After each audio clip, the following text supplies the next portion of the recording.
Ya ini pembelajaran alat. Kemarin itu kita belajar tentang taat, tobat, istiqomah, ikhlas, ingat kan?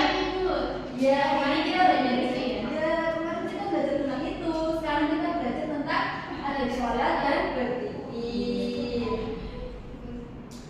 Tujuan pembelajarannya untuk apa sih anak-anak? Yang pertama itu menjelaskan pengertian adab sholat dan diri dengan tepat. Kemudian kalian bisa mengidentifikasi dari Al-Quran dan hadis yang berkaitan dengan adab sholat dan diri secara benar. Kemudian kalian bisa menjelaskan berbagai adab dalam melaksanakan sholat dan diri sesuai dengan tuntunan Islam. Kemudian sebelum masuk itu ibu ada pertanyaan romantik nih. Pernah nggak kamu dikir sambil main HP atau lari-lari?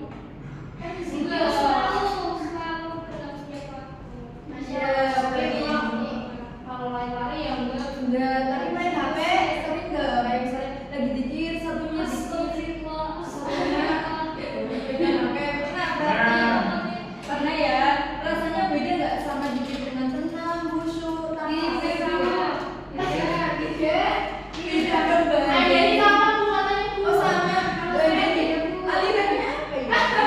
Tadinya dengan tenang ya, dia merasa tenang, gitu. Ini jangan diulangnya, nggak boleh takut. Ayo lanjut ya. Nah kemudian ada yang mau membacakan nggak? Saya. Ya boleh. Definisi adab sholat. Adab sholat adalah tata krama. Ya kemudian. Sikap dan perilaku yang harus diperhatikan oleh seorang muslim sebelum, saat dan setelah melaksanakan sholat agar ibadahnya lebih sempurna dan diterima oleh Allah SWT. Ya betul.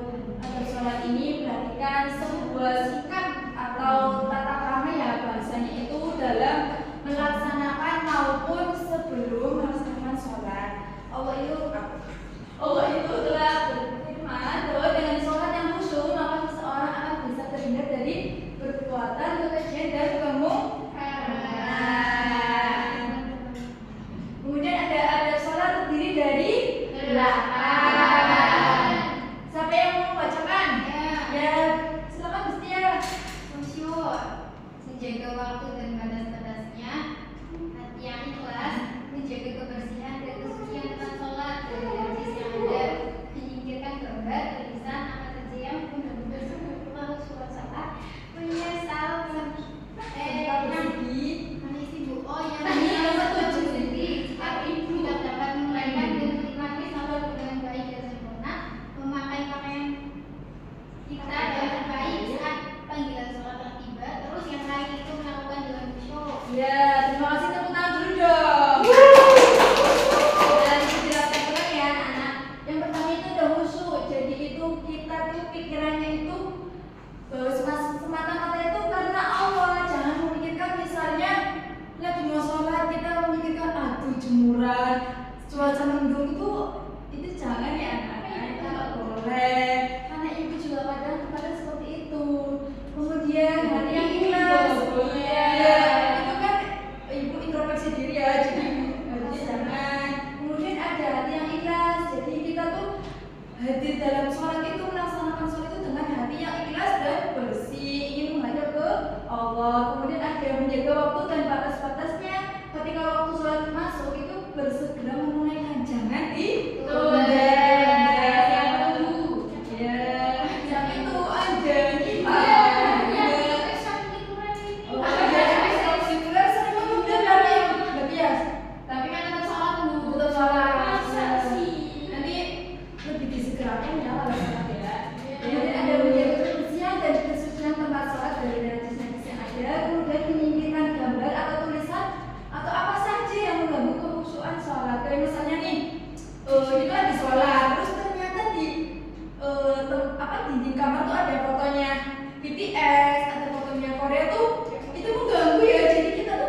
doang pakai pakaian terbaik, tapi juga sholat itu dengan pakaian bersih, rapi, wangi. Kemudian ada menyesal serta bersedih jika tidak dapat menunaikan dan menikmati sholat dengan baik dan sempurna. Yang terakhir itu ada melakukan dengan khusyuk. Iya, itu kan yang sama-sama khusyuk. Dan perbedaannya itu, khusyuk kan pas mau pas niatin kita tuh harusnya khusyuk, kita udah iya segera tempat gitu bahasanya sebelum melakukan, dan pas lagi melakukan kita udah khusyuk lagi. Bedanya ya gitu. Iya tuh ini ada definisi ada berzikir. Siapa yang mau membacakan? Ini aja nih dibacakan. Zikir itu sendiri mengingat Allah dengan cara memperbanyak mengucapkan kalimat-kalimat zikir sesuai dengan yang diajarkan oleh Rasulullah, para sahabat dan orang-orang yang saleh sebelum kita. Adapun zikir adalah sikap dan tata cara yang baik saat mengingat Allah Subhanahu wa taala dengan hati yang ikhlas, tenang dan penuh penghormatan kepada Allah. Ya betul. Jadi berzikir itu, siapa yang sering berzikir setelah sholat? Aku Oh, Masya Allah, berarti istighfar, astagfirullah, kan itu ya Mbak Angelina. Nanti dicontoh ya anak-anak. Gak boleh dong. Jangan ya, jangan. Terus ada berzikir terdiri dari satu ikhlas dalam berzikir, mengharap ridho Allah. Jadi jangan mengharapkan pujian dari teman-teman. Iya, merendahkan suaranya. Jadi nggak usah keras-keras kayak gitu ya, kayak biar kita khusyuk juga kayak gentes gitu. Yang ketiga ada berzikir dengan zikir dan wirid yang telah dicontohkan Rasulullah, kayak astagfirullahaladzim. Iya kayak gitu. Terus mencoba maknanya dan khusyuk dalam melakukannya. Jadi jangan kita hafalnya artinya doang, tapi ya alangkah baiknya kita paham artinya. Terus kemudian duduk di suatu tempat atau ruangan yang suci seperti duduk dalam sholat juga sangat dianjurkan. Kemudian mewangikan pakaian dan tempat dengan minyak wangi, pakaian yang bersih dan halal. Kemudian memilih tempat yang agak sunyi, jadi jangan rame gitu ya. Nah, kalau di sekolah kan rame. Iya, mau berzikir nggak terus.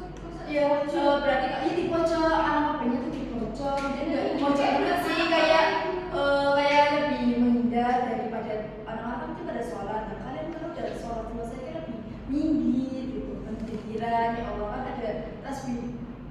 Nah ini ada contohnya nih. Ini dan kita lihat dulu ya, nanti bisa nggak? Bisa. Kayak nanti ya, ini ada problem jadi. Jangan dorong dong, Nin. Jangan asal dulu kamu. Bukan aku yang dorong. Shh, sholat tidak boleh ngobrol. Nanti sholatnya batal loh. Assalamualaikum warahmatullahi wabarakatuh. Apa tuh ini ya? Ceritanya ya.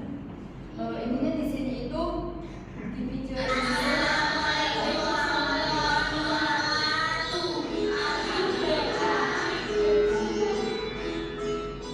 Ayo tunggu sebentar anak-anak. Baik, Pak Ustaz. Ayo sini. Ayo sini. Ayo, ayo cepat.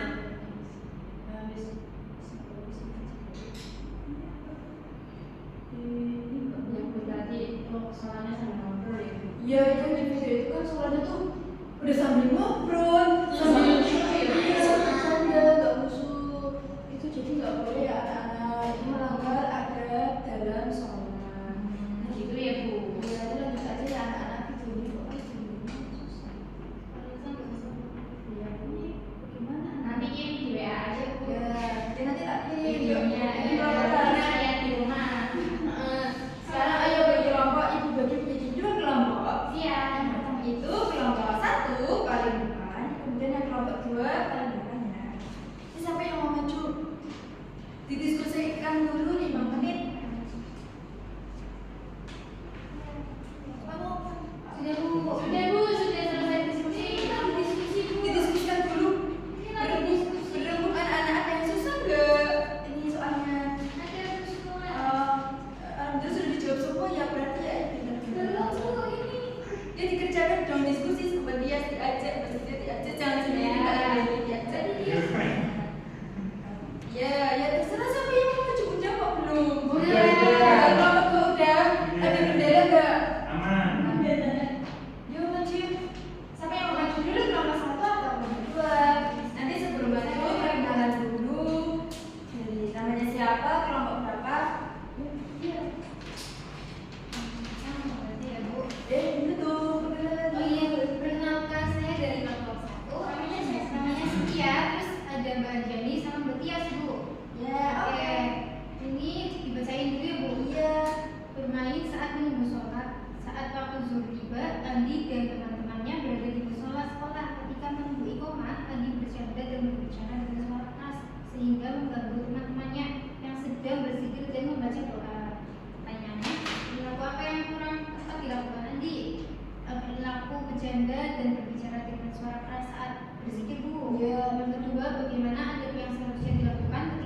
dibacakan? Jadi yang pertama start kasus sholat terburu-buru tidak lambat masuk kelas setelah istirahat karena telah 5 hari dulu. Yang melaksanakan sholat dulu dengan tanpa memperhatikan keadaan dan bacaan. Pertanyaannya kesalahan apa yang dilakukan saat sholat? Ya.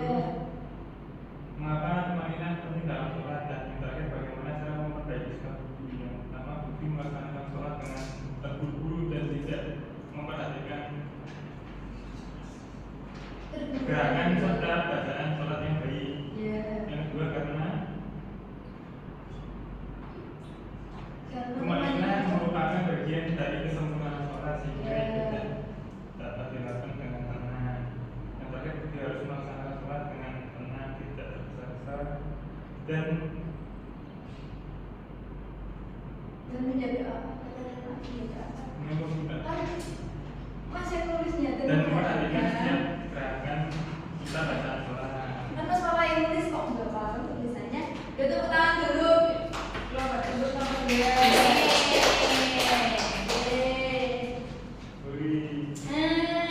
Sudah waktunya pulang ya anak-anak. Tapi sebelum ditutup pembelajarannya kita baca kesimpulan bareng. Yuk.